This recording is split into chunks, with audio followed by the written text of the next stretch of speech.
By late 1780, the southern colonies were in turmoil. British victories at Camden and other battles had left Patriot morale shaken. Major Patrick Ferguson, a British officer, moved into the Carolina backcountry, recruiting loyalists and threatening to crush Patriot resistance. His harsh warnings spread quickly, angering frontier settlers who valued their independence. In the mountains of North Carolina, Virginia, and beyond, Patriot leaders rallied volunteers. Men armed with rifles began gathering, determined to defend their homes and challenge Ferguson's advance. The seeds of the Kings Mountain campaign were sown in this rising storm. From the rugged frontier beyond the Appalachians, determined settlers answered the call. Known as the Over Mountain Men, they came from present-day Tennessee, Virginia, and North Carolina. Each carried long rifles, hunting knives, and only the supplies they could pack on horseback. Their leaders, including Isaac Shelby, John Sevier, and William Campbell, urged them forward with fiery speeches. At Sycamore Shoals, they assembled in the cool autumn air, prayed for strength, and pledged to defend their homes. With drums beating and rifles slung, the Over Mountain Men began their long march toward Ferguson's position.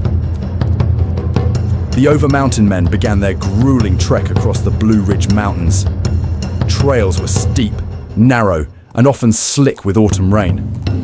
Riders urged their horses through rocky passes, while men on foot pushed alongside. Cold winds swept the ridges, but spirits stayed high as drums and horns echoed through the valleys. Scouts moved ahead, watching for loyalist patrols. Each night, the men built campfires, shared stories, and planned the next day's push. Despite hunger and fatigue, determination carried them forward toward their enemy at Kings Mountain. While the Over Mountain Men pressed forward, Major Patrick Ferguson issued a bold ultimatum.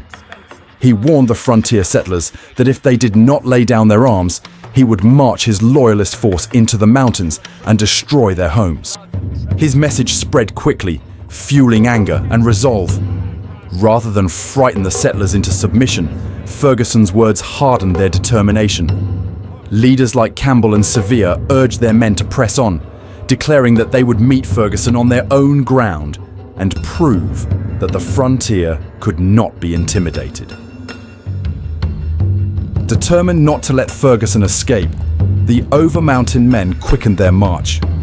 Scouts reported that Ferguson was retreating towards South Carolina, hoping to link up with Cornwallis's main army. The Patriots decided they had to strike before he could reach safety. Columns of riflemen pushed hard through forests and rivers, covering long distances each day. Despite blistered feet and worn horses, the men pressed on. Rain fell steadily, soaking their powder, but they kept moving, driven by the thought of catching Ferguson before he slipped away. Ferguson, realizing the Patriots were closing in, sought high ground for defense. He led his loyalist force to Kings Mountain, a rocky ridge rising sharply from the surrounding woods.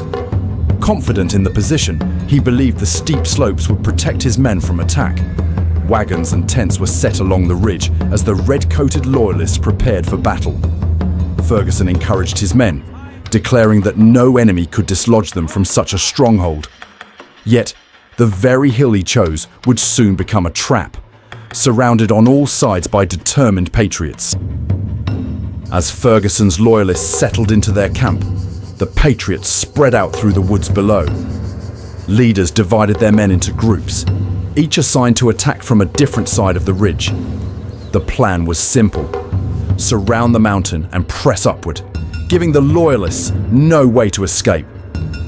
Quiet signals passed through the trees as riflemen took positions. From every direction, shadows moved steadily closer to the hilltop. The Patriots tightened their ring, ready to strike like a noose around Ferguson's chosen stronghold. On October 7th, 1780, the Patriots closed in silently through the woods, rifles at the ready. At noon, the first shots rang out as frontiersmen opened fire from the trees. Loyalist sentries scrambled to respond, shouting alarms up the ridge.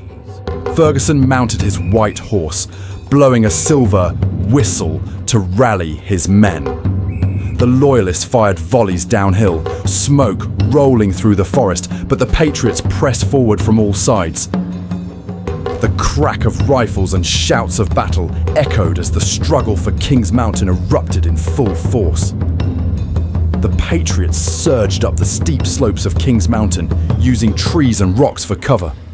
Loyalist volleys thundered down, forcing attackers to fall back, but each time they regrouped and climbed again. Ferguson rode along the ridge, rallying his men with blasts from his whistle. Smoke and gunfire filled the hillside as Patriots traded shots with Loyalists above. The uneven ground made formations difficult, but the frontiersmen fought in their own style, individually, skillfully, and relentlessly, picking off redcoats as they advanced higher up the mountain. Wave after wave, the Patriots pushed higher, their circle closing in around the ridge. Loyalists tried bayonet charges downhill, forcing the riflemen back, but once the charges ended, the Patriots returned stronger than before. The wooded slopes gave the frontiersmen cover that the redcoats could not match.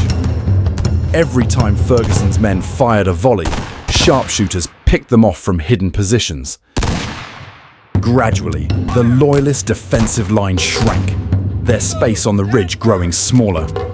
The Patriots' relentless pressure was turning Ferguson's stronghold into a deadly trap. Ferguson rode tirelessly along the ridge, his white horse making him a clear figure in the chaos. He blew his silver whistle again and again, urging his Loyalists to stand firm. Desperate, he ordered repeated charges, but each one was met by steady Patriot fire that cut down his men. Smoke grew so thick it clung to the trees, choking the air. Ferguson refused to yield, slashing with his sword and shouting commands. For the Loyalists, the fight was becoming hopeless, yet their commander's stubborn energy kept them from breaking. As the battle dragged on, the Loyalists grew exhausted. Their volleys lost strength and their bayonet charges slowed. Meanwhile, the Patriots only pressed harder, firing steadily from every side. Sharpshooters picked off officers, further weakening command. For the first time, Loyalists began falling back toward the center of the ridge, their defenses crumbling. The Patriots shouted with renewed energy, sensing victory. The once confident stronghold at Kings Mountain was shrinking into a small pocket of resistance, the tide of the battle finally shifting in favor of the frontiersmen. Amid the chaos, Ferguson continued to ride back and forth, refusing to surrender.